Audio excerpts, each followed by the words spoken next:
வசனம் படியுங்கள். Genesis, the book of Genesis, chapter 44, verse 2.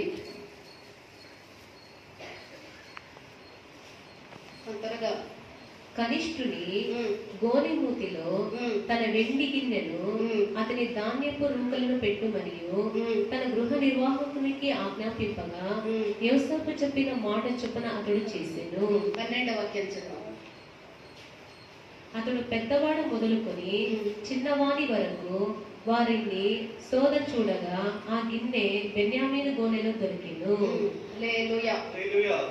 ప్రియమైనటువంటి దేవుని యొక్క జనమ, యాకోబునకు 12 మంది పిల్లలై ఉంది. பிரியமானவர்களே, இந்த யாக்கோபு என்பவருக்கு 12 பேர் பிள்ளைகளாய் இருந்தார்கள். 12 మంది కుమారులు యాకోబు కలిగి ఉండే. இந்த 12 பேர் కుమారుர்களாக இந்த యాకోబుக்கு இருந்தார்கள். అందరికంటే చిన్నవాడు ఈ యొక్క బెన్యామీను. எல்லாரை பார்க்கிலும் இளையவன் இந்த பென்யாமீன். రాహేలుకు ఇద్దరు పిల్లలు, ఒకటి యోసేపు, రెండవది బెన్యామీను. இந்த ராகேலுக்கு 2 குமாரர்கள் பிறந்தார்கள். அவர்கள் முதலாவது யோசேப்பு, இரண்டாவது தான் இந்த பென்யாமீன். ఆదికాండము 46వ అధ్యాయం 19వ వాక్యాన్ని చూడండి. ஆதியாகமம் 46వ అధ్యాయం 19వ వచనం படியுங்கள். యాకోబు భార్య అయిన రాహేలు కుమారులైన యాకోబు భార్య అయినటువంటి రాహేలు కుమారులైనటువంటి యోసేపు బెన్యామీను. ఈ యొక్క యోసేపు బెన్యామీను రాహేలు యొక్క పిల్లలై ఉండిరి. இந்த யோசேப்பும் இந்த பென்యామீன் ராகேலுடைய కుమారులాగా இருந்தார்கள். రాహేలు ఈ చిన్నవాడైనటువంటి ఈ యొక్క బెన్యామీనును కనునప్పుడు, இந்த ராகேல் இளையவனாகிய பென்యామீனை பெற்றெடுக்கும்போது ఆమె ఆ యొక్క బెన్యామీనును కనినప్పుడే ఆమె ప్రాణాన్ని కూడా కోల్పోయే. இந்த இளையவனாகிய இந்த பென்యాமீனை பெற்றெடுக்கும்போது தான் அவள் ராகேல் தன்னுடைய உயிரை விட்டிருக்கிறாள். ఆదికాండము 35వ అధ్యాయం 18వ వాక్యాన్ని చదవండి. ஆதியாகமம் 35వ అధ్యాయం 18వ వచనం படியுங்கள்.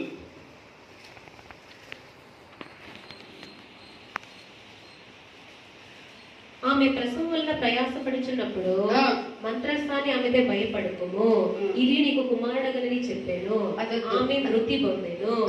ప్రాణము పోవుచుండగా ఆమె అతని పేరు బెనోని అనెను. ఆమె ప్రాణము పోవచ్చు ఉండగా అతని యొక్క పేరు బెనోని అని పెట్టే. హల్లెలూయా. రాహేలు ప్రసవ వేదనతో ఆమె చాలా కష్టముగా ఆ యొక్క బిడ్డకి జన్మమిచ్చి ఆమె యొక్క ప్రాణము పోయినటువంటి ఆ యొక్క స్థితిలో ఆ బిడ్డకి బెనోని అనేటువంటి పేరు పెట్టే. இந்த பென்யாமீன் பிரசவிக்கும் போது அவிதமாக மிகவும் ஏதுவாக அவர் அவஸ்தைப்பட்டு அவிதமாக அவன் பெற்றெடுக்கும் போது அவனுக்கு பெனோனி என்று பெயர் வைத்தார். బెనోని అనగా దాని యొక్క అర్థము దుఃఖపుత్రుడని అర్థము. பெனோனி என்ற பெயருக்கு அர்த்தம் என்னவென்றால் துக்கத்தின் புத்திரன் என்று. రాహేలు ఆ యొక్క కుమారుని కని బెనోని అనేటువంటి పేరు పెట్టి ఆమె చనిపోయే. ராகேல் அந்த இளையவனாகிய இந்த பென்யாமீனை பெற்றெடுத்து பெனோனி என்று பெயர் வைத்து மரித்து போனாள். అయితే అతని యొక్క తండ్రి అయినటువంటి యాకోబు అతనికి బెన్యామీన్ అనేటువంటి పేరు పెట్టి, ஆனால் அவனுடைய தகப்பனாகிய யாக்கோபு அவனுக்கு பென்யாமீன் என்று பெயர் வைத்தார். బెన్యామీన్ అనేటువంటి పేరునకు అర్థము కుడి చేతి పుత్రుడు అని అర్థము. இது பென்யாமீன் பேருக்கு அர்த்தம் என்னவென்றால் அது வலது கை புத்திரன் என்ற அர்த்தத்தை காட்டுகிறது. బెన్యామీన్ యాకోబు యొక్క కుమారులందరిలో కూడా కనిష్ఠుడై ఉండే, ఆఖరి వాడై ఉండే, చివరి వాడై ఉండే. பென்யாமீன் யாக்கோபின் குமாரர்களில் எல்லாரையும் பார்க்கிலும் சிறியவனாக இருந்தான், கடைசியானவனாக இருந்தான். అతడు తగ్గింపు గలవాడుగా కూడా ఉన్నాడు. இன்னும் தாழ்மையுள்ளவனாகவும் இருக்கிறான். ప్రియమైనటువంటి దేవుని యొక్క బిడ్డ, నువ్వు దేవునికి కుడి చేయి పుత్రుడుగా ఉండాలి అంటే, பிரியமான தேவனுடைய பிள்ளைகளே, நீங்கள் கூட தேவனுக்கு ஒரு வலது கையின் பிள்ளையாக இருக்க வேண்டும். మనమందరము కూడా దేవునికి కుడి చేయి పుత్రులుగా ఉండాలి అంటే మనకు ఏ గుణము ఉండాలి అంటే, நாம் எல்லாருமே நம்முடைய தேவனுக்கு வலது கையின் பிள்ளைகளாக இருக்க வேண்டும் என்றால் நமக்கு எப்படிப்பட்ட குணம் இருக்க வேண்டும்? లేదా దేవునికి కుడి చేయిగా ఉండాలంటే ఎట్టివారు ఆ విధముగా కుడి చేయి పుత్రులుగా ఉండగలరు? அப்படி இல்லாவிட்டால் நாம் எல்லாருமே தேவனுக்கு ஒரு வலது கையாக இருக்க வேண்டும் என்றால் நாம் எப்படிப்பட்ட குணம் உடையவர்களாய் இருக்க வேண்டும்? తగ్గింపు కలిగిన వాళ్ళే దేవునికి కుడి చేయి పుత్రులుగా మారగలరు. யாரெல்லாம் தாழ்மை உள்ளவர்களாய் இருப்பார்களோ அவர்கள் மாத்திரமே தேவனுக்கு வலது கையின் பிள்ளைகளாய் இருக்க முடியும். అందరికంటే చిన్నవాడే అనగా అందరిలో తక్కువగా తను తాను ఎంచుకున్నవారే, అందరికంటే నేను తక్కువ వాడనని ఎవరైతే తమ యొక్క మనసులో అనుకుందరో అట్టివారే దేవునికి కుడి చేయి పుత్రులుగా మారుదురు. எல்லாரையும் பார்த்தாலும் சிறியவன் எளியவன் யாரெல்லாம் தங்களை தாழ்த்திக் கொள்வார்கள் எண்ணிக்கொள்வார்களோ அவர்கள் మాత్రమే దేవునికి వలదు కై పుత్రులుగా இருக்க முடியும். నేను చాలా గొప్పవాడను, నేను చాలా గనుడను, నాకు అన్నీ తెలుసు, నాకు అన్ని సామర్థ్యాలు తెలుసు, నేను అందరికంటే ఎక్కువ వాడను, అందరికంటే తెలివి కలిగిన వాడను నేను అనుకొనిన ఎడల, நான் மிகவும் கனம் பொருந்தியவர், எல்லாரை பார்க்கலும் பெரியவர், எனக்கு எல்லாமே நன்றாக தெரியும் என்று அப்படி நினைப்பவர்களை நினைப்பாயாகி నాకు అన్ని తెలుసు అనేవాళ్ళు దేవునికి అవసరం లేదు.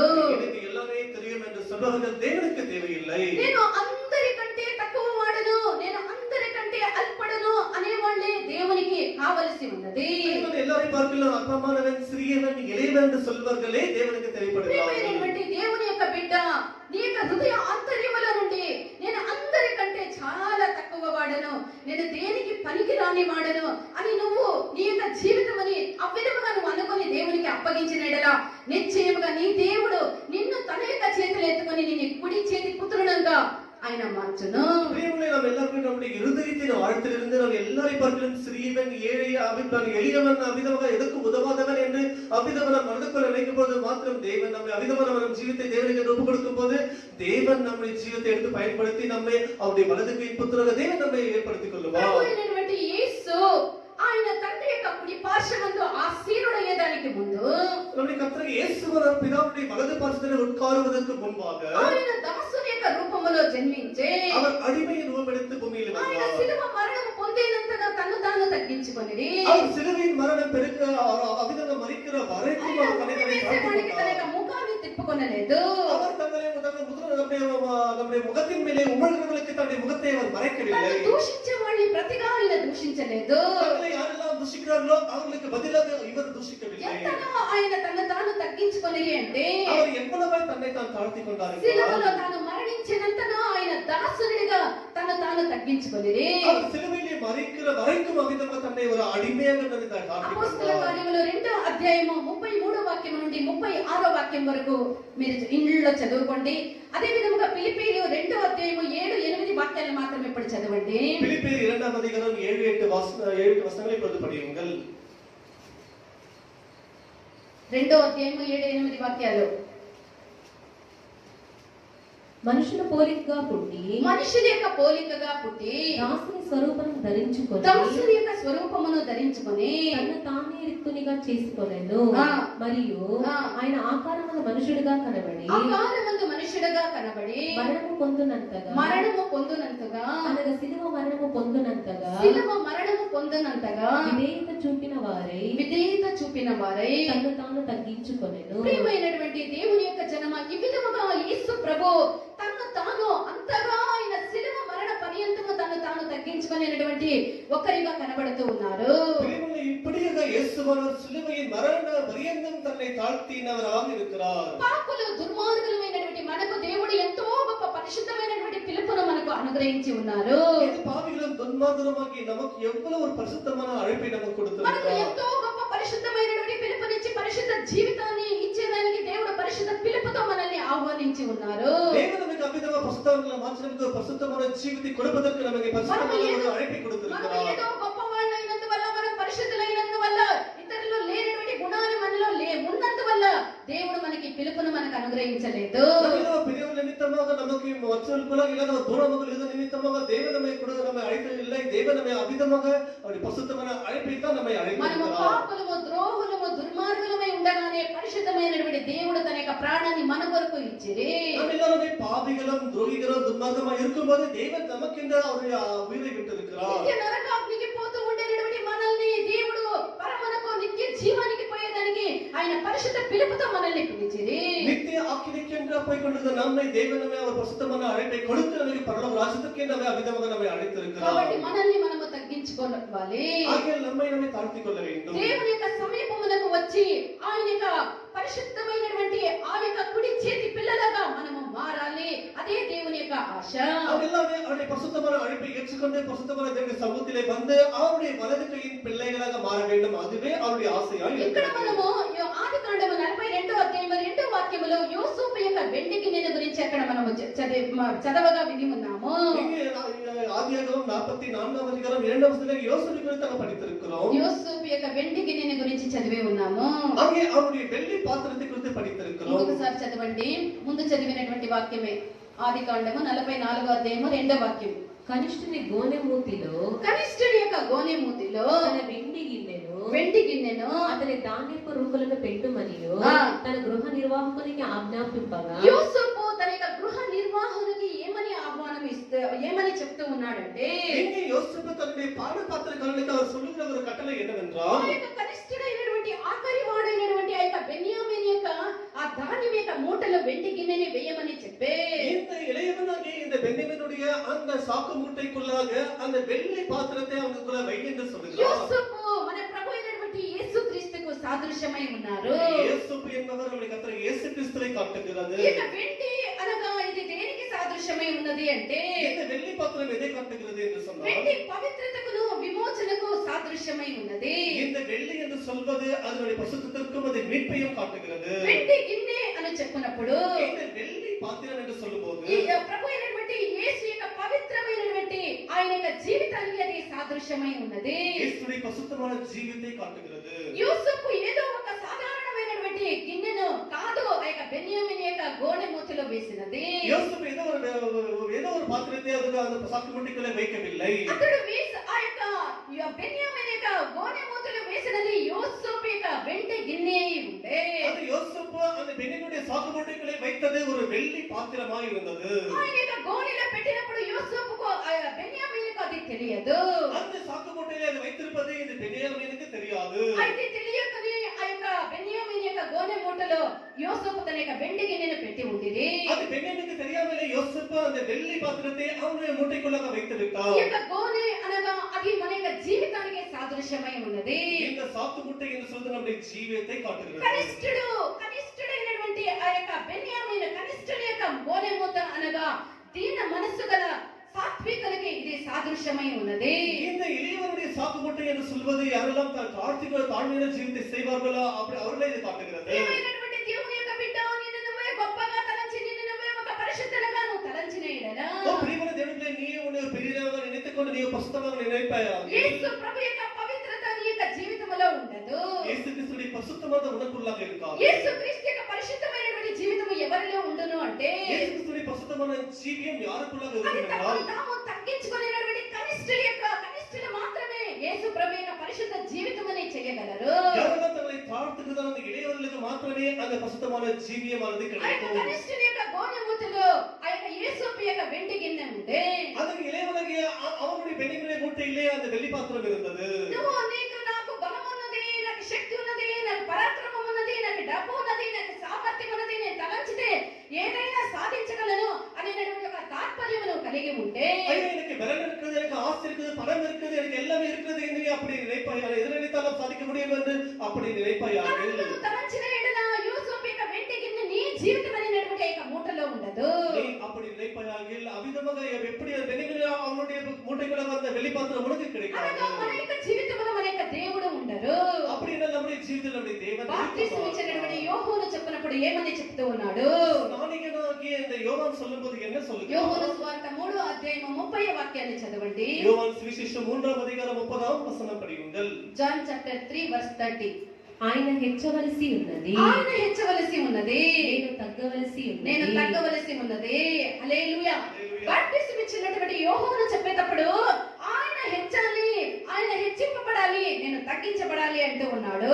ஞானஸ்நானம் கொடுத்த யோவான் சொல்லும்போது அவர் பெருக வேண்டும், நான் சிறுக வேண்டும் என்று தான் ఆ சொல்லுகிறார். దినము మనము మన యొక్క దేవుని యొక్క పాదాల దగ్గర ప్రభువా నేను ఒక అల్పుడను, నేను ఒక కనిష్ఠుడను, నేను ఒక దీనుడను, దేనికి పనికి రాని వాడను అనేటువంటి ఒక ఒప్పుకోలు మనము చేస్తూ ఉండాలి. அப்படியெல்லாம் எப்பொழுதும் தேவனுடைய பாதத்திற்கு வந்து கர்த்தாவே நான் எதுக்கு உதவாதவன், சிறுமையும் எளிமையானவன் என்ற அப்படிப்பட்ட ஒரு அறிக்கை நாம் பண்ணிக்கொண்டே இருக்க வேண்டும். తగ్గింపు పరిశుద్ధత ఈ రెండు కూడా కలిసే జీవించేటువంటి ఒక కార్యములై ఉన్నది.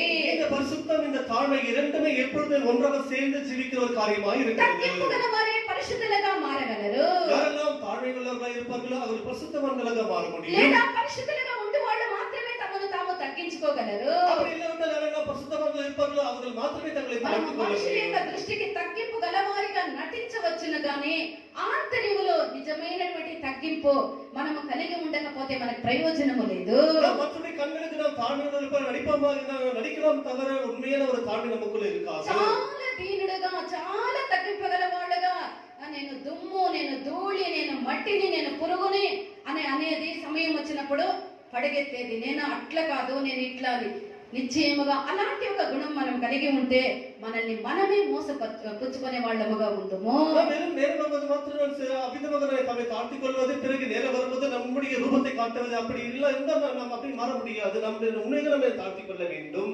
మోషే యొక్క జీవితాన్ని గురించి మనం చూసినప్పుడు நாம் மோசேயினுடைய ஜீவித்தை మోషే ఎలాంటి వారై ఉండిరి అంటే மோசே எப்படிப்பட்டவனாக இருந்தார் ఎబ్రీయుల என்றால் 11వ అధ్యాయం 24వ వాక్యం నుండి చదివినట్లయితే எபிரெயர் 11ஆம் அதிகாரம் 24லிருந்து படித்தால் நமக்கு தெரியும். మోషే పెద్దవాడైనప్పుడు மோசே விசுவாசத்தாலே பெரியவனான போது చదవండి.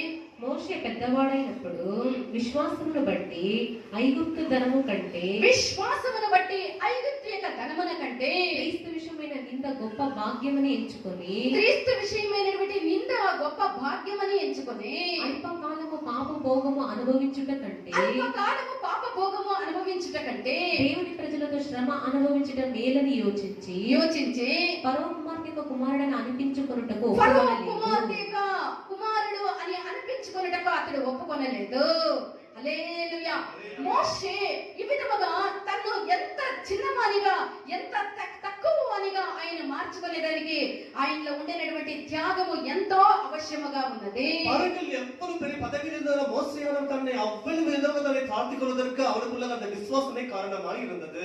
ఆ మోషే పెద్దవాడైనప్పుడు இந்த மோசே விசுவாசத்தினாலே பெரியவனான போது ఐగుప్తు యొక్క ధనమునే అతడు విసర్జించగలిగే எல்லா விதமான எகிப்துடைய பாவ சந்தோஷங்களை அவன் தள்ளி விட்டான். ఫరో రాజు, ఐగుప్తు దేశముకు రాజు ఫరో అతని యొక్క కుమార్తె యొక్క కుమారుడు ఇవ రాజు అని అనిపించుకునేట కంటే இந்த எகிப்து ராஜாவுடைய பார்வோனுடைய குமாரத்தின் மகன் எண்ணப்படுவதை பார்க்கிலும் దేవుని యొక్క జనములతో శ్రమలు, నిందలు, హింసలు అనుభవించేది శ్రేష్టమైనటువంటి భాగ్యమని తలంచే தேவனுடைய ஜனங்களுடைய துன்பத்தை பாடுகளை அனுபவித்ததே அதற்கு பலன் என்று எண்ணிக்கொண்டான். శ్రమను, దుఃఖాన్ని, నిందని అనుభవించేది, అన్ని సుఖాన్ని వదిలిపెట్టేది, దానికి ఎంతో గొప్ప త్యాగము ఉంటేనే అది అగునే తప్ప అందరికీ అది వీలగదు. அந்த பாடுகளையும் அந்த துக்கத்தையும் அந்த அவமானத்தை அனுபவிப்பதற்கு அவிதமாக அவன் எவ்வளவு பெரிய எல்லா விதமான அவிதமாக எல்லா சந்தோஷங்களையும் சுகபோத்தை விட்டு வந்திருக்கிறான். ప్రియమైనటువంటి దేవుని యొక్క బిడ్డ, నీలో ఇలాంటి ఒక తగ్గింపు, ఇలాంటి ఒక వినయము, ఇలాంటి ఒక పరిశుద్ధ జీవితాన్ని చేయాలనేటువంటి ఆశ నీ యొక్క జీవితంలో ఉన్నప్పుడే యోసేపు యొక్క వెండి గిన్నె నీ యొక్క జీవితం అనేటువంటి ఒక మూటలో కనబడును. பிரியமான தேவனுடைய பிள்ளை, உனக்குள்ளாக கூட இப்படிப்பட்ட ஒரு தாழ்மை, அப்படிப்பட்ட ஒரு அறிக்கை உனக்குள்ளாக இருந்தால் மாத்திரமே அந்த பெண்ணிமணி கிடைத்த அந்த வெள்ளி பாத்திரம் உனக்கும் கிடைக்கும். యోసేపు యొక్క ఈ యొక్క వెండి గిన్నె ఇది ఆ వెండి గిన్నె అనగా ఏమి? இந்த யோசேப்பினுடைய வெள்ளி பாத்திரம் என்று சொன்னால் యేసులో ఉండేటువంటి అదే పరిశుద్ధత, అదే పవిత్రత మనము కలిగి ఉండేటువంటి జీవితమై ఉన్నది. యేసుக்குள்ளாக அதே பரிசுத்தமான ஜீவித்தை நாம் உடையவராய் இருப்பது. ఎంతగా మనల్ని మనము తగ్గించుకోగలమో நாம் எவ்வளவு நம்மை தாழ்த்திக் கொள்ள முடியும், అంతగా పరిశుద్ధతని మనం మన యొక్క జీవితంలో మనం పెంచుకోగలము. நாம் அவ்வளவுக்கு அதிகமாக நம்முடைய பரிசுத்தத்தை நம்ம ஜீவிதத்திலே பழகிக் கொள்ள మనము முடியும். తగ్గించుకున్నప్పుడే మన యొక్క జీవితంలో అనేక కార్యాలను మనము నేర్చుకునేదానికి వీలగును. நம்ம ஜீவிதத்தை தாழ்த்திக் கொள்வது மாத்திரமே நாம் அநேக விதமான காரியங்களை தெரிந்து கொள்ள முடியும். తగ్గింపు గల వారే తమ యొక్క జీవితంలో పరిశుద్ధ జీవితాన్ని చేసేదానికి వీలగును. நாங்கள் நம்மை தாழ்த்திக் கொள்வதில் அவர்கள் மாத்திரமே ஒரு பரிசுத்தமான ஜீவித்தை செய்து అందరికీ తగ్గించుకునేదంటే చాలా తక్కువైనటువంటి కేవలమైనటువంటి ఒక కార్యము. హెచ్చించుకునేది, తమను గురించి ప్రగల్భాలు, తమను గురించి గొప్పగా చెప్పుకోవాలంటే చాలా అతిశయమైనటువంటి కార్యమై ఉన్నది. అయితే ఒక దేవుని యొక్క బిడ్డకు ఉండాల్సినటువంటి ఒక దివ్య గుణమేమనగా తమను తాము తగ్గించుకునేటువంటి ఒక గుణం ఉంటే యేసు ప్రభువులో ఉండేటువంటి అదే పరిశుద్ధ జీవితాన్ని నీ యొక్క జీవితంలో నువ్వు అభ్యాసము చేసుకొని నువ్వు నేర్చుకోగలవు. எல்லாருக்குமே தங்களை குறித்து புகழ்ந்து அபிதமாக நம்ம பெருமையை பேசிக்கொண்டு பிடிக்காம தங்களை தாழ்த்திக் கொண்டு அபிதமாக இருப்பது யாருமே பிடிக்காது. ஆனால் நம்மை தாழ்த்திக் கொள்வது நிச்சயமாக இயேசுக்குள்ள அதே பரிசுத்தமாக நமக்கு கிடைக்கும். మనము తగ్గింపు గల వారముగా మారదుముగాక. நம்மை தாழ்மை உள்ளவர்களாக மாறுவோமாக. యేసు ప్రభువుని గురించి మనము చూసినట్లయితే இயேசுவரை குறித்து நாம் படிக்கும் பொழுது ఆయన పరమునకు పోవుటకు ముందు ఆయన యెరూషలేమునకు పోవలసి ఉండే. அவர் பரலோகத்துக்கு போவதற்கு முன்பாக முதலாவது அவர் எருசலேமுக்கு போக வேண்டியதா ఆయన యెరూషలేమునకు పోవలసి ఉండే అంటే அவர் எதற்கு எருசலேமுக்கு போக வேண்டியதா இருந்தது என்று சொன்னால் 9:51 వాక్యం ఇండ్లలో చదువుకోండి. ఇప్పుడు వద్దు. லூக்கா சுவிசேஷம் 9ஆம் அதிகாரம் 51ஆம் வசனம் நீங்கள் வீட்டிலே படித்துக் கொள்ளுங்கள். యేసు ప్రభు యెరూషలేమునకు ఎందుకు వెళ్ళవలసి ఉండే అంటే இயேசுவர் எதற்கு எருசலேமுக்கு போக வேண்டியதா இருந்தது என்று சொன்னால் నిందలు, అవమానాలు, అనేక విధమైనటువంటి ఒక తగ్గించబడినటువంటి ఒక కార్యాన్ని అక్కడ పొందవలసి ఉండే. இயேசுவர் பல விதமான அவமானங்களையும் எல்லா விதமான அவமானங்களை பெற வேண்டியதா ఆయన இருந்தது. ధృవీకరించబడటకు, విసర్జించబడటకు ఆయన తను తాను అప్పగించుకోవలసి ఉండే. அவர் எல்லாராலும் புறக்கணிக்கப்படுவதற்கும் அமித துன்பப்படுவதற்கும் எல்லாரும் அமிதமாக అభిధముగా ఒప్పుకొడుక వేండి ప్రియమైనటువంటి దేవుని యొక్క బిడ్డ నీ జీవితంలో నువ్వు తృణీకరించబడినప్పుడు, నువ్వు విసర్జించబడినప్పుడు, నువ్వు అందరి వల్ల నువ్వు నెట్టివేయబడినప్పుడు నువ్వు దుఃఖపడవద్దు. ప్రియమైన దేవుని బిడ్డ ఎన్నోరాలు కైవిడపడుம்போது ఈ తూకి ఎరిపడుம்போது నీ ఎన్నోరాలు అవమానపడబడుம்போது నీ దుఃఖపడ వేండి దేవుని నిమిత్తము, నీతి నిమిత్తము, ఆయన రాజ్యము నిమిత్తము నువ్వు తృణీకరించబడి విసర్జించబడేటప్పుడు నువ్వు సంతోషించి ఆనందించు. దేవుని రాజ్యదగిన నీ అభిధముగా తూకి ఎరిపడబోదు అవమానపడబోదు నీ అభిధముగా దేవుని కంటే అది సంతోషపడబోదు. అన్యాయముగా నువ్వు తీర్పు తీర్చబడేటప్పుడు, అన్యాయమైనటువంటి వార్తలు నీ మీద మోపినప్పుడు నువ్వు ఎగిరిపడి నువ్వు పంతాన్ని సాధించి నేను సరైనటువంటి కార్యానికి నువ్వు మాట్లాడేదానికి పోవద్దు. నీ అభిధముగా ఉండి పొయ్యన కూర్చొని వైద్యుని అవమానపడుతుపోదు ನಾನು సరిగ్గా అభిధముని వాగ్దానమును పనులు మౌనముగా ఉండి నువ్వు స్వీకరించేటటువంటి ఒక స్వభావం నువ్వు స్వీకరించాలంటే నీలో తగ్గింపగలిగినటువంటి స్వభావం ఉంటే మాత్రమే నువ్వు మౌనముగా ఉండి అన్యాయమైనటువంటి తీర్పును నువ్వు స్వీకరించగలవు. అభిధముని మౌనமாக இருந்து அதை ஏற்றுக்கொள்ள வேண்டும். அவனுக்குள்ள அப்படி ஏற்றுக்கொள்ள வேண்டும் என்றால் உனக்கு தாழ்மையானது இருக்க வேண்டும். నిన్ను ఎవరైనా అన్యాయముగా నీ మీద నిందలు మోపి నిన్ను హీనముగా మాట్లాడేటప్పుడు నువ్వు నువ్వు నీ యొక్క జీవితంలో నువ్వు కోపపడి ఆవేశపడి రోషపడి నువ్వు వాళ్ళ మీదకి వ్యాజ్యానికి పోతూ ఉన్నావంటే నీలో దీన మనసు లేదని అర్థము. உண்மையிலே யாராகிலும் ஒரு பொய்யான குற்றச்சாட்டுகளை சுமத்தி உண்மையிலே பொய்யாக நிந்தைகளை வைக்கும் போது நீ அவர்கள் மேலே உன்னை நீ நியாயம் சொல்லுவதற்கு அவர் மேலே வழக்காட போவதாகில் உனக்குள்ள தாழ்மை இல்லை என்று தான் నువ్వు తృణీకరించబడి నువ్వు నెట్టివేయబడి నీ మీద అబద్ధమైనటువంటి కార్యాలు మోపబడేటప్పుడు నువ్వు సంతోషంతో సహించేటటువంటి ఒక దీన మనసు నువ్వు కలిగి ఉంటే నిశ్చయముగా నీ యొక్క జీవితంలో నీ యొక్క జీవితం అనేటువంటి ఇక గోనె మూటలో వెండి గిన్నె ఉన్నదని అర్థము. నీ అవిధంగా ఉన్న எல்லாரும் நீ புறக்கணிக்கப்பட்டு நீ ஒதுக்கப்பட்டு நீ அவமானப்படுத்தப்பட்டு நீ அவிதமாக நீ புறக்கணிக்கப்படும் போது நீ அதை சந்தோஷமாக நீ ஏற்றுக்கொள்ளும் போது உன்னுடைய ஜீவிதத்தில் அந்த வெள்ளி பாத்திரம் பசுத்தமாக உனக்கு கிடைக்கிறதாக இருக்கிறது. మార్క్స్ వార్త 10వ అధ్యాయం 44వ వాక్యాన్ని చదవండి.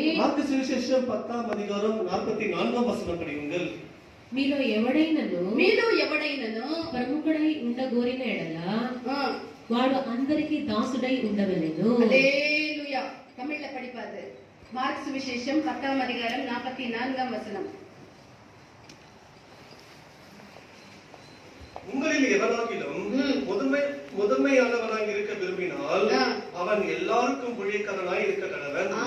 ఎవరైనా గొప్పవాడుగా ఉండాలంటే అందరికీ దాసులుగా ఉండాలి. எல்லாருக்கும் முதன்மை இருக்க வேண்டும் என்றால் அவன் எல்லாருக்குமே அவன் அடிமையாய் இருக்க வேண்டும். దేవుని యొక్క బిడ్డ నీ ఎదుట పరిశుద్ధత యొక్క గొప్ప ప్రమాణము నీ ఎదుట ఉంచబడి ఉన్నది. முன்பாக ஒரு பெரிய ஒரு பரிசுத்தத்தின் பிரமாணம் வைக்கப்பட்டிருக்கு. మన యొక్క దేవుడు పరిశుద్ధుడై ఉన్నాడు. நம்முடைய தேவன் பரிசுத்தமாக இருக்கிறார். యోబు 15వ అధ్యాయం 14 15 వాక్యాన్ని చూస్తే యోబు 15వ అధ్యాయం 14 వచనాలను படிக்கும் பொழுது చదవండి. యోబు పుస్తకము 15వ అధ్యాయము 14 15 వాక్యాలు.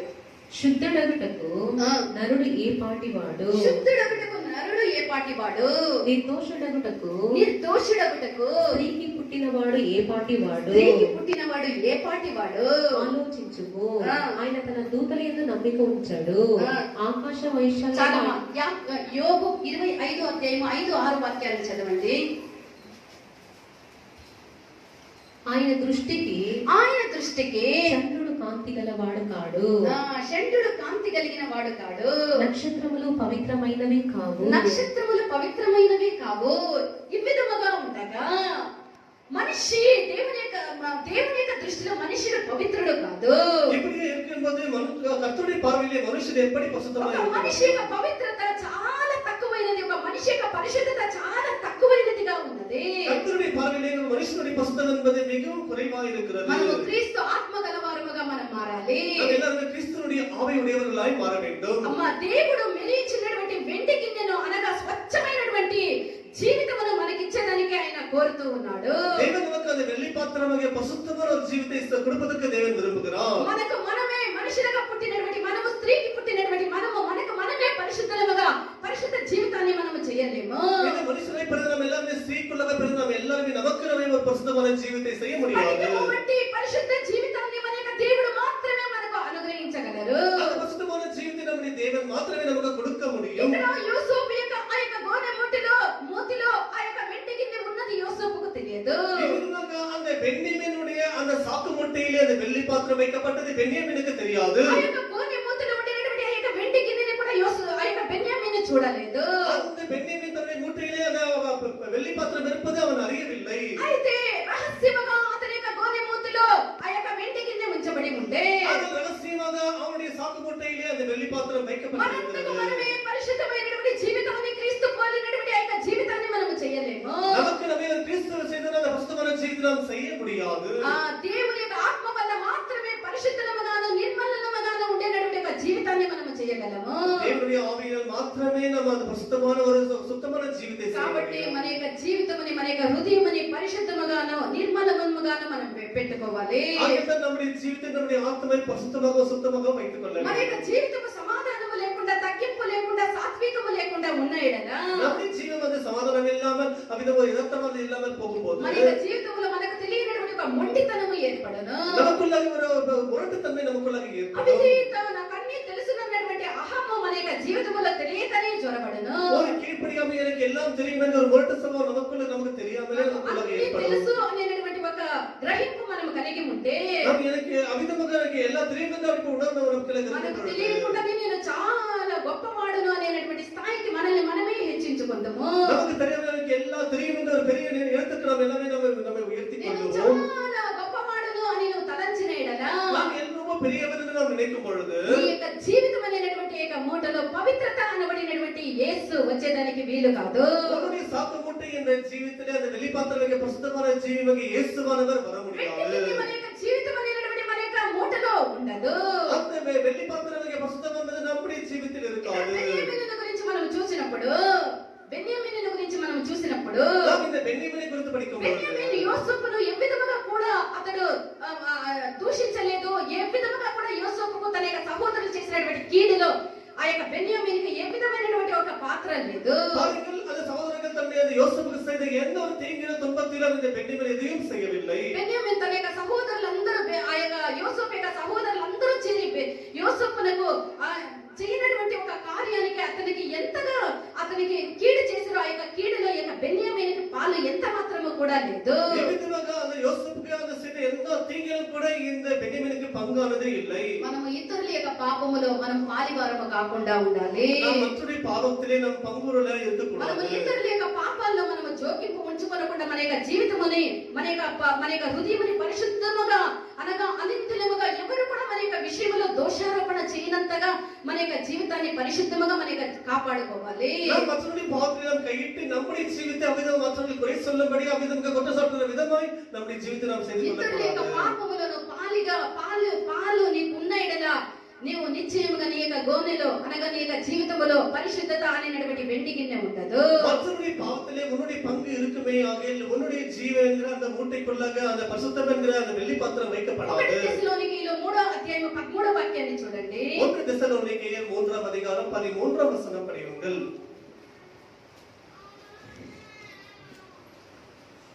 మరియు మన ప్రభువైన యేసు తన పరిశుద్ధులందరితో వచ్చినప్పుడు మన తండ్రైన దేవుని ఎదుట మీ హృదయములను పరిశుద్ధత విషయమై అనింద్యమైనవిగా ఆయన స్థిరపరచుటకై మేము మీ ఎడల ఎలాగ ప్రేమలో కీర్తనలో 51వ అధ్యాయం 10వ వాక్యంలో சங்கீதம் 51ஆம் அதிகாரம் 10ஆம் வசனத்திலே దేవా నా యందు శుద్ధ హృదయము కలుగజేయుము. దేవా నా యందు శుద్ధ హృదయము కలుగజేయుము. మత్తయి సువార్త 5వ అధ్యాయం 8వ వాక్యాన్ని చదవండి. மத்தேயு சுவிசேஷம் 5ஆம் அதிகாரம் 8ஆம் வசனம் படியுங்கள்.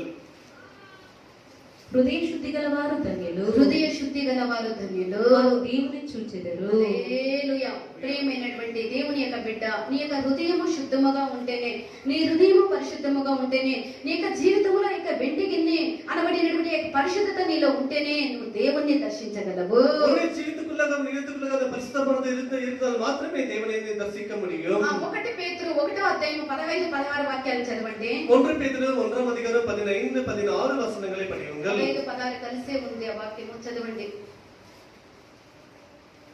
నేను పరిశుద్ధుడై ఉన్నాను గనుక మీరును పరిశుద్ధులై ఉండుడని వ్రాయబడి ఉన్నది. అని రాయబడి ఉన్నది. కాగా మీరు విధేయులగు పిల్లలై ఈ పూర్వపు అజ్ఞాన దశలో మీ పుట్టిన ఆశలను అనుసరించి ప్రవర్తింపగా మిమ్మల్ని పిలిచిన వారు పరిశుద్ధులై ఉన్న ప్రకారము పిలిచినటువంటి వారు పరిశుద్ధులై ఉన్న ప్రకారము మీరును సమస్త ప్రవర్తనలో పరిశుద్ధులై ఉండుడి. మిమ్మల్ని పిలిచినటువంటి దేవుడు పరిశుద్ధుడై ఉన్నాడు కనుక మీరు పరిశుద్ధులై ఉండుడి అని ఇక్కడ వాక్యములో మనకు హెచ్చరింపబడుతూ ఉన్నది. உங்களை அழைத்தவர் பரிசுத்தராய் இருக்கிறது போல நீங்களும் பரிசுத்தராய் இருக்கிறீர்கள். పరిశుద్ధ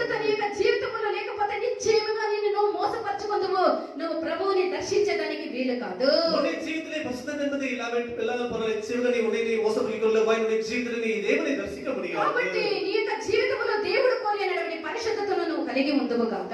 ஆகிய உன்னுடைய ஜீவிதத்திலே தேவன் எதிர்பார்க்கிற அந்த பரிசுத்தமான ஜீவிதத்தை நீ செய்து கொள்வாயாக. ఈ యొక్క బెన్యామీను యొక్క గోనెముద్దలో ఉండేటువంటి ఈ యొక్క వెండి గిన్నెతో ఆ శకునము చూసినటువంటి ఒక కార్యాన్ని కూడా చేస్తూ ఉండిరి. ఈ విధంగా அந்த பென்யமீன் முட்டைக்குள்ளாக வைத்த அந்த வெளிப்பாத்திரத்தின் மூலமாக சகுனம் கூட பார்த்ததை நாம் படிக்கிறோம். చదవండి ఆదికాండము 44వ అధ్యాయం 5వ వాక్యములో ఉన్నది. ஆதியாகமம் 44వ அதிகாரம் 5వ వచనத்தில் இருக்கிறது.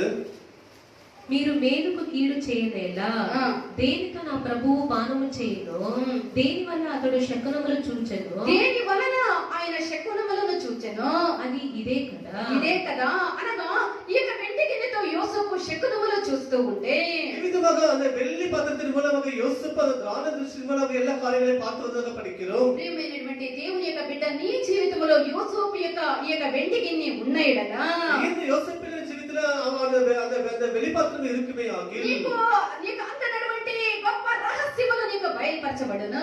உனக்கு தெரியாத அந்த ரகசியங்கள் உனக்கு నీ வெளிப்படுத்தப்படும். హృదయమైనది పరిశుద్ధముగాను నిర్మలముగా మారనప్పుడే உன்னுடைய ஜீவியமானது உன்னுடைய இருதயமானது பரிசுத்தமாக மாறும் பொழுது దేవుడు మరుగైనటువంటి రహస్యములు నీకు బయలుపరచును. தேவன் தன்னுடைய ரகசியங்களை உனக்கு வெளிப்படுத்துவார். ఎఫెసీయులు 3వ అధ్యాయం 8వ వాక్యం నుండి 11వ వాక్యం వరకు మనం చదివినట్లయితే எபேசியர் 3వ அதிகாரம் 8லிருந்து 11 வரைக்கும் படிக்கும் பொழுது దేవుడు మన ప్రభువైన క్రీస్తు యేసునందు చేసిన నిత్య సంకల్పము చొప్పున పరలోకముల ప్రధానులకును అధికారులకును సంఘము ద్వారా తన యొక్క నానా విధమైన జ్ఞానం ఇప్పుడు తెలియబడాలని ఉద్దేశించి శోధింప శక్యము కాని క్రీస్తు ఐశ్వర్యమును అన్యజనుల ప్రకటించుటకును శోధింప శక్యము కానటువంటి క్రీస్తు యొక్క మహిమను అన్యజనులకు ప్రకటించుటకును సమస్తమును సృష్టించిన దేవుని యందు పూర్వకాలం నుండి మరుగైయున్న ఆ మర్మమును గురించిన ఏర్పాటు ఎట్టిదో అందరికి తేటపరచుటకును పరిశుద్ధులందరిలో అత్యల్పుడైన నాకు ఈ కృప అనుగ్రహించబడినని పౌలు అంటూ ఉన్నాడు. எனக்கு இந்த ஞானம் கொடுக்கப்பட்டது என்று அப்போஸ்தலனாகிய பவுல் சொல்லுகிறார். పౌలు అతనికి ఒక నిర్మలమైనటువంటి ఒక హృదయం ఆయన కలిగి ఉండేది. పౌలు తనకుள்ள ఒక సుత్తమైన హృదయத்தை కాబట్టి పరిశుద్ధులందరిలో తను తాను అత్యల్పుడను అని ఆయన చెప్పుకుంటూ ఉన్నాడు. எல்லா பரிசுத்தவான்கள் பக்கத்தில் மிகவும் அற்பமானவன் என்று தன்னை தாழ்த்துகிறார். పరిశుద్ధులందరిలో నేను అత్య అల్పుడను అనేటువంటి ఒక తగ్గింపు పౌల్లో కలిగి ఉండేది. எல்லா பரிசுத்தவான்கள் பக்கத்தில் அற்பமானவன் என்று தன்னை முதலாவது தாழ்த்துகிறார். అదే విధముగా మనము ఒక్కొక్కరము కూడా మనం మారాలి. அதே விதமாக ஒவ்வொருவரும் கூட மாற வேண்டும். అత్యల్పులకే ఈ యొక్క దేవుని యొక్క మహా కృప చెప్ప శక్యము కానటువంటి శోధింప శక్యము కానటువంటి క్రీస్తు యొక్క మహిమను దేవుడు అనుగ్రహించగలరు. யாரெல்லாம் தங்களை இருதயத்தில் தாழ்த்திக் கொண்டு அற்பமாய் காணப்படுகிறார்களோ அவர்களுக்கு மாத்திரமே தேவன் தம்முடைய ரகசியங்களை அறிவிக்கிறவராய் ఆ இருக்கிறார். యొక్క కృపే ఈ యొక్క వెండి గిన్నెయే ఉన్నది. அந்த ஒரு கிருபை தான் இந்த வெள்ளி பாத்திரமாய் అది இருக்கிறது. శోధింప శక్యము కానటువంటి క్రీస్తు యొక్క మహదైశ్వర్యమై ఉన్నది. ఆ ఐశ్వర్యమే దేవుని యొక్క కృపయై ఉన్నది. அது சோதிக்கப்படாத மகா ஐஸ்வர்யமே அந்த வெள்ளி பாத்திரமே கர்த்தருடைய அந்த ஒரு கிருபையாய் இருக்கிறது. నీవు కూడా ఆ మహా దేవుని చెప్ప శక్యము కానటువంటి శోధింప శక్యము కానటువంటి ఆ యొక్క మహా కృపని నువ్వు పొందాలి అంటే நீ கூட அந்த சொல்ல முடியாத அளவுக்கு பெரியதா இருக்கிறதால அந்த கிருபையை பெற வேண்டும் என்றால் నువ్వు గొప్పవాడిగా ఉన్న ఎడల ఆ యొక్క కృప నీకు దొరకదు. நீ பெரியவனா இருப்பது மாத்திரம்தான் உனக்கு அது கிடைக்காது. నువ్వు అల్పులలో అల్పుడుగా నువ్వు మారాలి.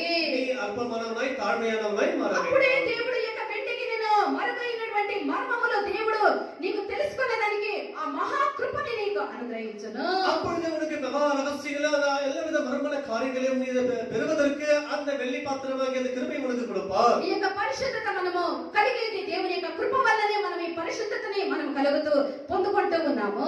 இந்த பரிசுத்தத்தை நாம் தேவனுடைய கிருபையின் மூலமாக தான் நாம் பெற்றுக்கொள்கிறோம். మనము నిజముగా తగ్గింపు గలవారముగా ఉన్న ఎడల நாம் உண்மையிலே நமக்கு தாழ்மையுள்ளவர்களாய் இருப்போம். దేవుడు మన పరిశుద్ధ జీవితాన్ని చేసేదానికి ఆయన కృప ద్వారా మనకు సహాయం చేయును. அவர் பரிசுத்தமான ஜீவித்தை செய்வதற்கு நம்முடைய கிருபையின் மூலமாக தேவன் நமக்கு உதவி செய்வார். యోసేపు సాధారణమైనటువంటి ఒక వెండికి ఒక గిన్నెనే కాదు. அபிதமாக யோசேப்பு ஒரு சாதாரணமான ஒரு வெள்ளி பாத்திரத்தை கொடுக்கவில்லை. అతడు ఒక వెండి గిన్నెను ఆ యొక్క బెన్యామీను యొక్క గోనెముద్దులో పెట్టి அவர் அந்த வெள்ளி பாத்திரத்தை அந்த பென்யமீனுடைய சாக்கு மூட்டையிலே வைத்தான். యోసేపు ఒక సాధారణమైనటువంటి ఒక గిన్నెలో కాదు పానము చేస్తూ ఉన్నది. యోసేపు పానము చేస్తూ ఉన్నది కూడా ఒక వెండి గిన్నెలోనే. யோசேப்பு அந்த பானம் செய்து கொண்டிருந்தது, அது குடித்துக் கொண்டிருந்தது ஒரு சாதாரண பாத்திரம் அல்ல, அது ஒரு வெள்ளி பாத்திரமா இருந்தது. యేసు ప్రభు కూడా చెప్పునప్పుడు இயேசுவாளர் கூட சொல்லும் నేను பொழுது దప్పిక కొని ఉన్నానని చెప్పిరి. நான் தாகமா இருக்கிறேன் என்று சொல்லுகிறார். చదవండి యోహాను సువార్త 19వ అధ్యాయం 28వ వాక్యాన్ని చదవండి. யோவான் சுவிசேஷம் 19ஆம் அதிகாரம் 28ஆம் வசனம் படியுங்கள். అటు తర్వాత ఆ. సమస్తమును అప్పటికి సమస్తమైనదని యేసు ఎరిగి ఆ. లేఖనం నెరవేరునట్లు లేఖనము నెరవేరినట్లు నేను దప్పికొనుచున్నానని అనెను. యేసు ప్రభువుకు ఇక్కడ దప్పిక కలుగుతూ ఉన్నది. இங்கே இயேசுவானுக்கு ஒரு தாகம் ఆయన உண்டாகிறது. దప్పిక ఏమి? அந்த ஒரு தாகம் என்ன? తన జనుల పరిశుద్ధత కొరకై ఆయన దప్పిక కొనిరి. அந்த ஜனங்களுடைய பரிசுத்தத்திற்கென்று ஒரு தாகம் உண்டாயிருக்கிறது. ఆయన జనుల పరిశుద్ధులుగా ఉండాలనేటువంటి దప్పిక యేసుకు కలిగే. தன்னுடைய ஜனங்கள் பரிசுத்தமாக இருக்க வேண்டும் என்ற தாகம் అనేది இயேசுவுக்கு இருந்தது. ఈ యొక్క పరిశుద్ధత మనలో లేని ఎడల இந்த பரிசுத்தமானது நமக்குள்ள మనము నిశ్చయముగా యేసు ప్రభు యొక్క దాహాన్ని మనము తీర్చలేము. நிச்சயமாக இயேசுடைய தாகத்தை தீர்க்க முடியாது. ఎవని యుద్ధ ఆ యొక్క వెండి గిన్నె దొరుకును யாருக்குள்ளாக அந்த வெள்ளி பாத்திரம் అతడే கிடைக்குமோ నాకు దాసుడగును అని యోసేపు చెప్పే. அவனே அவன் தாசனாக மாறுவான் ఎవని యుద్ధ ఎవని యొక్క గోనె మూతిలో ఆ యొక్క వెండి గిన్నె దొరుకును అతడే నాకు దాసుడగనని చెప్పే. எவனுடைய முட்டையிலே அந்த வெள்ளி பாத்திரம் கிடைக்குமோ அவனே எனக்கு தாசனாக மாற முடியும் என்று யோசிப்பு சொன்னார். ఆదికాండం 44వ అధ్యాయం 10వ వాక్యములో చదువుకోండి. ఇప్పుడు ఎవని యుద్ధ ఆ యొక్క వెండి గిన్నె దొరుకును అతడే నాకు దాసుడగును అని యోసేపు చెప్పే. எவனுடைய முட்டைக்குள்ளாக அந்த வெள்ளி பாத்திரம் கிடைக்குமோ அவனே எனக்கு தாசனாக மாற முடியும் என்று అయితే ఆ சொன்னார். సహోదరులందరూ కూడా ఏమని అంటూ ఉన్నారు? அவர்கள் சகோதரர்கள் எல்லாரும் என்ன சொல்லுகிறார்கள்? మేము ప్రభువు నీకు మేము దాసులగదము మా ఎడల దొరికిన ఎడల అని చెప్తూ ఉన్నారు. கர்த்தாவே எங்களுக்கு கிடைக்கவே நாங்களும் தாசனாக மாறுவேன் என்று சொல்லுகிறார்கள். 9వ వాక్యములో ఉంది యోసేపును చూసి మా యొక్క దొరికిన ఎడల నిశ్చయముగా నీకు దాసులుగా ఉందుమని ఆ సహోదరులు చెప్పిరి. ஐயோ எங்களுக்கு அது கிடைக்கவே உனக்கு அடிமையாக மாறுவோம் என்று சகோதரர்கள் சொல்லி అయితే இருக்கிறார்கள். యోసేపు చెప్పినప్పుడు ఏమని చెప్తూ ఉన్నాడు? ஆனால் யோசேப்பு சொல்லும்போது என்ன ఎవని యొక్క గోనమూతిలో ఆ యొక్క వెండి గిన్నె దొరుకునో అతడే నాకు దాసుడగనని చెప్పే. ஆனால் எவனுடைய முட்டையில் அது கிடைக்குமோ அவனை எனக்கு அடிமையாக தாசனாக இருக்க முடியும் என்று சொன்னார். ప్రియమైనటువంటి దేవుని యొక్క బిడ్డ ఇందులో ఒక గొప్ప సత్యము ఇమిడి ఉన్నది.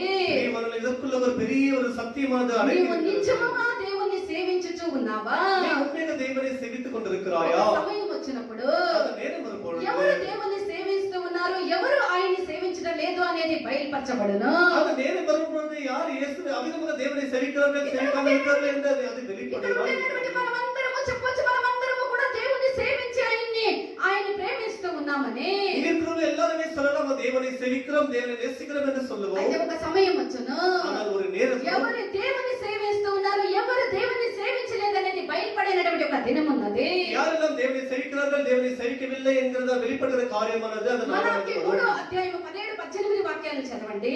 மல்கியா 3ஆம் அதிகாரம் 17, 18 వచనத்தை படியுங்கள். నేను నియమింపబో దినము రాగా నేను నియమింపబోవునటువంటి దినము రాగా వారు నా వారై నా స్వకీయ సంపాద్యమై ఉందురు. నా స్వకీయ సంపాద్యమై ఉందురు. తండ్రి తన సేవించు కుమారుని కనికరించున్నట్లు తండ్రి తను సేవించినటువంటి కుమారుని కనికరించినట్లు నేను వారిని కనికరించనని సైన్యములకు అధిపతికి యెహోవా సెలవిచ్చుచున్నాడు. యెహోవా సెలవిస్తూ ఉన్నాడు. అప్పుడు నీతి గలవారెవరో, నీతి గలవారెవరో, దుర్మార్గులెవరో, దుర్మార్గులెవరో, దేవుని సేవించు వారెవరో, దేవుని సేవించు వారెవరో, ఆయనను సేవించని వారెవరో మీరు తిరిగి కనుగొందురు. దేవుని సేవించని వారెవరో మీరు తెలుసుకొందరు. ప్రియమైనటువంటి దేవుని యొక్క జనమా, ఆ ఒక్క దినం ఉన్నది. பிரியமானவர்களே, அந்த ஒரு நாள் இருக்கிறது. నీ యొక్క జీవితాన్ని తెరువు నా బిడ్డ. యోసేపు యొక్క వెండి గిన్నె ఉన్నదా లేదా అని చూసినట్టే తెరవమని చెప్పినటువంటి ఒక దినం ఉన్నది. ஓ என்னுடைய பிள்ளையே உன்னுடைய மூட்டையை தர அதற்குள்ள யோசேப்புடைய வெள்ளி பாத்திரம் இருக்கிறதா என்று நான் பார்க்க வேண்டும் என்ற அவ்விதமாக கேட்க ஒரு நாள் ఒక இருக்கிறது. దినము మనకు ముందు ఉన్నది. நியமிக்கப்பட்ட ஒரு நாள் ఆ இருக்கிறது. దినమందు నీ యొక్క దేవుడు నీ యొక్క జీవితమైనటువంటి నీ యొక్క గోనె మూటను తెరవమని చెప్పినటువంటి ఒక దినం ఉన్నది. அந்த ஒரு நாளிலே உன்னுடைய ஜீவியம் என்கிற அந்த மூட்டை திறக்க என்று சொல்லுகிற ஒரு நாள் இருக்கிறது. అప్పుడు తెరిచి నువ్వు దేవుడు చూసినప్పుడు அப்பொழுது உன்னுடைய மூட்டை என்கிற ஜீவித்தை தேவன் திறந்து నీ பார்க்கும் యొక్క பொழுது మూటలో యోసేపు యొక్క వెండి గిన్నె లేని ఎడల உன்னுடைய ஜீவித்துக்குள்ளாக அந்த யோசேப்பினுடைய வெள்ளி பாத்திரம் నీ యొక్క இல்லாமல் గోనెను போகும். తెరిచినప్పుడు అనేక విధమైనటువంటి ధాన్యాలు అందులో ఉండవచ్చు. உன்னுடைய மூட்டை திறக்கும்போதுக்குள்ள பலவிதமான தானியங்கள் இருக்கலாம். అనేక విధమైనటువంటి ఆశీర్వాదములను నీవు దేవుని దగ్గర పొందుకొని ఉండవచ్చు. నీ జీవితంలో నువ్వు కలిగి ఉండవచ్చు. அநேகமான ஆசீர்வாதம் தேவனை பெற்றுக்கொண்டு இருக்கலாம். అయితే ఆ యొక్క గోనె ముట్టలో ఆ యొక్క ఈ వెండి గిన్నె లేని ఎడల ஆனால் உன்னுடைய ஜீவித்துக்குள்ளாக அந்த ஒரு வெள்ளி பாத்திரம் இல்லாமல் అనగా போகும். నీ జీవితములో యేసు ప్రభు యొక్క పరిశుద్ధత లేని ఎడల அப்படி சொல்ல போனா உன்னுடைய ஜீவித்துக்குள்ளாக இயேசுடைய பரிசுத்தமான ஒரு ஜீவியம் இல்லாமல் போகும்போது నీ యొక్క జీవితములో అన్ని ఆశీర్వాదములు నువ్వు కలిగి ఉండి యేసు ఎదురు చూసేటటువంటి ఆయన యొక్క పరిశుద్ధత నీ எல்லா விதமான ஆசீர்வாதங்கள் இருந்த போதிலும் கூட இயேசு விரும்புகிற அந்த பரிசுத்த ஜீவியம் நமக்குள்ளாக இல்லாமல் నువ్వు போகும்போது, యోసేపునకు దాసుడుగా ఉండలేవు అనగా యేసు ప్రభుకు నువ్వు దాసుడుగా బిడ్డగా ఉండలేవు. நீ யோசேப்புக்கு நீ அடிமை இருக்க முடியாது அப்படின்னு சொன்னால் இயேசுவுக்கு நீ தாசனாக இருக்க முடியாது. ఎవని యొద్ద ఆ యొక్క వెండి గిన్నె దొరుకునో అతడే నాకు దాసుడగును. யாருக்குள்ளగా அந்த வெள்ளி பாத்திரம் கிடைக்குமோ அவன் మాత్రమే எனக்கு అడిமையா இருக்க முடியும். ఎవరైతే యేసు ప్రభు కోరినటువంటి యొక్క పరిశుద్ధ జీవితాన్ని కలిగి ఉంటారో అట్టి వారే దేవునికి దాసులు, దేవునికి పిల్లలగుదురు. யாரெல்லாம் தேவனுக்கு அந்த ஒரு பசுவன் இருக்குமோ அவர்கள் மாத்திரமே தேவனுக்கு ஏற்ற அவர் தாசனாக இருக்க ఒక முடியும். దినము నీకు ముందున్నదే. உனக்கு முன்பாக ஒரு நாள் నీ యొక్క இருக்கிறது. కోనేనటువంటి నీ యొక్క జీవితాన్ని తెరిచి చూసేటువంటి ఒక దినం ఉన్నది. உன்னுடைய சாக்கு மூட்டை என்று சொல்லப்படுகிற உன்னுடைய ஜீவித்தை திறந்து பார்க்கிற ஒரு நாள் ఆ இருக்கிறது. దినం నువ్వు ఎవరని నువ్వు ఎవరని నిరూపించినటువంటి ఒక దినం అదే. அந்த ஒரு நாளில் நீ யார் என்று நிரூபிக்கிற ஒரு நாளானது இருக்கிறது. నిన్ను తెరిచి చూసేటప్పుడు నీ జీవితం అనే గోనెలో అనేక ఆశీర్వాదములను నువ్వు కలిగి ఉండవచ్చు. దేవుడు చూసేటటువంటి పరిశుద్ధత నువ్వు కలిగి ఉండాలి. ఆ వెండి కింద నువ్వు కలిగి ఉండాలి. அந்த ஒரு நாளில் உன்னுடைய ஜீவித்தை திறந்து பார்க்கும்போது தேவன் கொடுத்த எல்லா ஆசீர்வாதமும் இருக்கலாம். ஆனால் தேவன் எதிர்பார்க்கிற அந்த பரிசுத்தமானது இருக்க வேண்டும். దేవుడు ఎదురు చూసేటటువంటి పరిశుద్ధ జీవితముని మనం కలిగి ఉండాలి. தேவன் எதிர்பார்க்கிற அந்த பரிசுத்த ஜீவிతం நம்முடையவர்களாக இருப்போமாக. మలాకి 2వ అధ్యాయం 11వ వాక్యాన్ని చదవండి. మలాకి 2వ అధ్యాయం 11వ వాక్యం. மல்கியா 2వ அதிகாரம் 11వ వచనం படியுங்கள். యూదావారు ద్రోహులైరి ఇశ్రాయేలీల మధ్య యెరూషలేములోనే హేయక్రియలు జరుగుచున్నవి. యూదావారు యెహోవాకు ప్రియమైన పరిశుద్ధ స్థలమును అపవిత్రపరచి అన్య దేవత పిల్లలను పెళ్లి చేసుకొనిరి. హల్లెలూయా. బయటకు చూసేదానికి అన్ని గోనెమూటలు కూడా ఒకే విధముగా కనబడినను. வெளிப்புறங்களை பார்க்கும்போது எல்லா முட்டைகளும் ஒரே விதமாக బయటకు చూసేదానికి మనమందరం కూడా ఒకే విధమైనటువంటి వస్త్రాలు ధరించుకొని ఒకే విధమైనటువంటి ఆరాధన చేస్తూ ఒకే ఆలయంలో మనం కూర్చుకొని ఉన్నప్పటికీ కూడా நாம் எல்லாரும் புறமாக பார்க்கும்போது எல்லாம் ஒரே விதமான ஆடை தரித்துக் கொண்டு ஒரே இடத்துல ஆராதனை செய்து கொண்டு இருந்த போதிலும் கூட అందరి యొక్క గోనెమూటలు ఒకే విధముగా కనబడినప్పటికీ కూడా எல்லாருடைய அந்த சாக்கு முட்டைகளே ஒரே விதமாய் காணப்பட்டாலும் ఒక్క దినం ఒక్క కాలం ఉన్నది, ఒక రోజు ఉన్నది. ஆனால் ஒரு நாள் இருக்கிறது, ஒரு காலம் ఆ இருக்கிறது. దినములో నువ్వు ఏది కూడా దాచిపెట్టుకొనలేవు. அந்த ஒரு நாளில் எதையுமே அவிதமாக மறைத்து வைக்க முடியாது. నువ్వు ఎవరని బయటపడినటువంటి ఆ యొక్క దినము, அந்த ஒரு நாளை நீ யார் என்று வெளிப்படுகிற ஒரு ఆ நாளாக యొక్క దినమే నీ గోనె మూటను ఓపెన్ చేసినటువంటి విప్పినటువంటి ఒక దినము. அந்த ஒரு நாள் உன்னுடைய ஜீவியம் என்கிற கோணி முட்டையை அந்த சாக்கு முட்டையை திறக்கிற ఒక நாளாக రోజు இருக்கிறது. దేవుని ఆత్మ నీ జీవితాన్ని విప్పును. ஒரு நாள் உன்னுடைய தேவனுடைய ஆவியினுடைய ஜீவித்தை நிரப்புவா. అప్పుడు ఆ నీ యొక్క గోనె మూటలో ఆ నీ యొక్క జీవితంలో యేసు ప్రభు ఎదురు చూసేటటువంటి ఆ యొక్క పరిశుద్ధత ఆ వెండి కిందే ఉండాలి. அப்பொழுது இயேசுவின் ஜீவித்தை திறந்து பார்க்கும்போது இயேசு எதிர்பார்க்கிற பசுத்தமான ஜீவியம் உனக்குள்ளாக அந்த வெள்ளி பாத்திரமானது இருக்க வேண்டும். రోమా 6వ అధ్యాయం 22వ వాక్యాన్ని చదవండి. ரோமர் 6వ அதிகாரம் 22వ వచనం படியுங்கள். అయినను ఇప్పుడు పాపము నుండి విమోచింపబడి దేవునికి దాసులైనందున పరిశుద్ధత కలుగుటయే మీకు ఫలము. దాని అంతము నిత్య జీవము. దాని యొక్క అంతము ఆ పరిశుద్ధ జీవితము కలిగి ఉండే దాని యొక్క అంతము నిత్య జీవము. 1 కొరింథీయులు 11వ అధ్యాయం 31వ వాక్యాన్ని చదవండి. 1 కొరింథీయులు 11వ அதிகாரம் 31వ వచనం படியுங்கள். అయితే మనల్ని మనమే విమర్శించుకొనిన ఎడల తీర్పు పొందకపోదుము.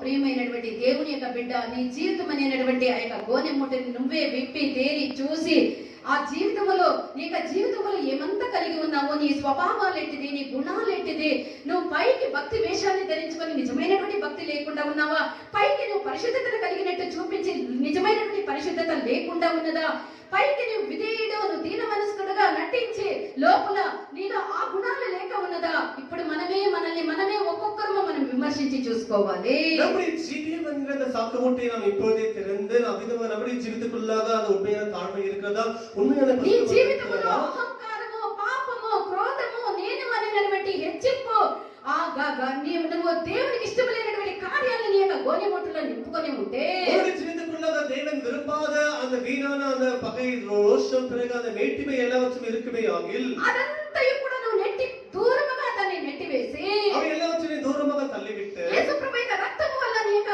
హృదయాన్ని కడుగుకొని యేసు క్రీస్తుని రక్తத்தின் మూలமாக உன்னுடைய హృదయத்தை దేవునిలో ఉండేటువంటి వినయము, విధేయత, సాత్వికము, తగ్గింపు, పవిత్రత అనేటువంటి ఆ కార్యాలను నీ యొక్క జీవితంలో నువ్వు ఆ యొక్క గోనెలో నింపుకొందుము గాక. நம்முடைய இயேசுக்குள்ளாக இருந்த அந்த மனத்தாழ்மை, அந்த பிறகு அந்த சாந்த குணம் எல்லாவற்றையும் நமக்குள்ளாக ఈ அப்படியே దేవుడు வசித்துக்கொள்வாயாக. నీ యొక్క గోనె ముట్టను విప్పినటువంటి ఆ దినము రాకముందే నీ యొక్క గోనె ముట్టలో నీ యొక్క జీవితంలో నీ హృదయంలో ఏమున్నదని నిన్ను నువ్వే చూసుకొని విసర్జించే కార్యాన్ని విసర్జించి సమకూర్చుకోవాల్సినటువంటి కార్యాన్ని నువ్వు సమకూర్చుకునే దానికి దేవుడు నీకు కృపగా ఇంకొక దినాన్ని అనుగ్రహించి ఉన్నామని నువ్వు తలంచుదువుగాక. நம்முடைய சாக்கு மூட்டை என்று சொல்லக்கூடிய ஜீவித்துக்குள்ளாக என்ன இருக்கிறது என்று தேவனானவர் அதை அவரை திறந்து பார்ப்பதற்கு முன்பாக இன்றைக்கு நீர் திறந்து பார்த்து அதுக்குள்ளாக ஒரு பரிசுத்தமான ஜீவன் இருக்கிறது, தேவன் எதிர்பார்க்கிற காரியம் இருக்கிறதா என்று இன்றைக்கு நீ கவனித்து அறிவாயாக. ప్రభువా, ఇది నా అంతటా నేనే చేసుకోలేనటువంటి కార్యము కాదు. அது கர்த்தாவே, இது எனக்கு நானே செய்கிற ஒரு காரியம் இல்லை. దీనికి నీ యొక్క కృప నాకు కావాలి, నాకు నువ్వు చేయమని అనుదినము ఆయన యొక్క పాదాల దగ్గర మనం బతిమాలు కొందుముగాక. கர்த்தாவே, அதுக்கு உம்முடைய கிருபை வேண்டும் என்று நாம் அனுதினமும் கர்த்தருடைய பாதத்தருகே வந்து நாம் கெஞ்சுவோமாக. ఈ యొక్క బెన్యామీను యొక్క గోనె మూతిలో ఈ యొక్క యోసేపు యొక్క వెండి గిన్నె కనబడే. இந்த பென்யமீனுடைய அந்த சாக்கு மூட்டைக்குள்ளாக இந்த யோசேப்பினுடைய வெள்ளி பாத்திரமானது இருந்தது. బెన్యామీను యెహోవాకి దేవునికి ప్రియుడుగా మార్చబడి ఉన్నాడు. அந்த பென்யமீன் தேவனுக்கு பிரியமானவனாக மாற்றப்பட்டிருக்கிறான். బెన్యామీను గురించి ద్వితీయోపదేశ కాండ 33వ అధ్యాయం 12వ వాక్యములో మనం చూసినట్లయితే இந்த பென்யமீனை குறித்து உபாகமம் 33వ அதிகாரம் 12వ வசனத்தில் சொல்லப்பட்டிருக்கிறது. బెన్యామీను గురించి ఇట్లా నేను బెన్యామీను గురించి ఇట్లా నేను బెన్యామీను యెహోవాకు ప్రియుడు, బెన్యామీను యెహోవాకు ప్రియుడు, ఆయన యొద్ద అతడు సురక్షితముగా నివసించును, ఆయన యొద్ద అతడు సురక్షితముగా నివసించును, దినమెల్లా ఆయన అతనికి ఆశ్రయమగును, దినమెల్లా ఆయనకు అతడు ఆశ్రయమగును, ఆయన భుజముల మధ్య అతడు నివసించును, అతని యొక్క భుజముల మధ్య అతడు నివసించును. హల్లెలూయా. బెన్యామీను యెహోవాకు ప్రియముగా ఉండే. இந்த பென்யமீன் கர்த்தருக்கு பிரியமானவன். అదే విధముగా మనము క్రీస్తు యొక్క దివ్య స్వభావాలు మన యొక్క జీవితంలో మనం కలిగి ఉంటే அதே கிறிஸ்துவின் திவ்ய சுபாவம் நம்முடைய ஜீவிதத்திலே మనము கூடியவர்களாக దేవునికి இருப்போம். ప్రియులముగా మనం మారుతాము. நாம் கூட தேவனுக்கு பிரியமானவர்களாக மாற முடியும். దేవుని యొక్క ఆలయంకు వచ్చి ఆయన ఆరాధించి నువ్వు ఆయనకు చేయాల్సినటువంటి కార్యాలు చేసినంత మాత్రాన నువ్వు దేవునికి ప్రియముగా ఉందని అర్థము కాదు. நீ தேவனுக்கு அவிதமாக பிரியமாய் இருப்பதற்கு நீ அவிதமாக தேவனை அழைத்துக்கு வந்து எல்லாரும் செய்கிற காரியத்தை நீ அவிதமாக செய்தால் மாத்திரம் போதாது. ఆయన నీ జీవితం అనేటువంటి గోనెను చూసేటప్పుడు నీ జీవితంలో ఇక వెండి గిన్నె అనబడినటువంటి ఆ పరిశుద్ధత, దేవుడి ఎదురు చూసేటటువంటి ఆ దివ్య గుణాలు నిండి ఉండాలి. தேவனுடைய ஜீவம் என்கிற சாக்குமூட்டை திறந்து பார்க்கும் பொழுது அதற்குள்ளாக அந்த யோசேப்புடைய வெள்ளி பாத்திரமாகிய பசுத்தமான ஜீவியமானது இருக்க வேண்டும். దేవునికి ప్రియముగా మారగలరు. அப்படிப்பட்டவர்களே தேவனுக்கு பிரியமாக மாற ప్రియమైనటువంటి முடியும். దేవుని యొక్క బిడ్డ మధ్య ఆకాశముల మేఘాల మీద నీ యొక్క దేవుడు రానై ఉన్నాడు. பிரியமான தேவனுடைய பிள்ளை மத்திய வானத்திலே வானங்களுக்கு மேலாக தேவனானவர் வர ఆయన இருக்கிறார். ఎంతవరకై రానై ఉన్నాడు. அவர் எதற்காக வர తనకు இருக்கிறார்? ప్రియముగా ఉన్న వారందరినీ సమకూర్చుకొని పోయేదానికి ఆయన మరలా రానై ఉన్నాడు. தனக்கு பிரியமாய் இருக்கிற எல்லாருக்காக அவர் வர ఆయన இருக்கிறார். వచ్చేది ఖచ్చితమే. నువ్వు పోవుటకు నువ్వు సిద్ధముగా ఉన్నావా? నీ జీవితమని ఒక్కసారి నువ్వు తేరి చూస్తువుగాక. அவர் வருவது நிச்சயமாய் இருக்கிறது. நீ அவருடன் போவதற்கு நீ ఆయన ஆயத்தமாய் వచ్చినటువంటి இருக்கிறாயா? సమయమైనది ఆసన్నమై ఉన్నది. அவர் வருவதற்கு நேரமானது நெருங்கி ప్రభువా, నీ வந்திருக்கிறது. తమ్ముడు వచ్చినకు నేను సిద్ధముగా ఉన్నానని సిద్ధపాటుతో నువ్వు ఇప్పుడే నీ యొక్క జీవితమని దేవునికి సమర్పించదువుగాక. கர்த்தாவே, நீ வருகையில வருவதற்கு நானும் ஆயத்தமா இருக்கிறேன் என்று நீ இப்பொழுது நீ தேவனுக்கு ఆయన వచ్చినప్పుడు మనం పోవుటకు తగినటువంటి ఒక జీవితాన్ని దేవుడు తన కృప వల్ల మనందరికీ అనుగ్రహించునుగాక. அவர் வரும் பொழுது அவருடன் போவதற்கு ஏற்ற ஜீவித்தை செய்வதற்கு தேவன் ஏற்ற கிருபை நம்ம எல்லாருக்குமே இப்பொழுது கொடுப்பாராக. దేవుడు మనకు సహాయం చేయునుగాక. தேவன் நமக்கு உதவி செய்வார்.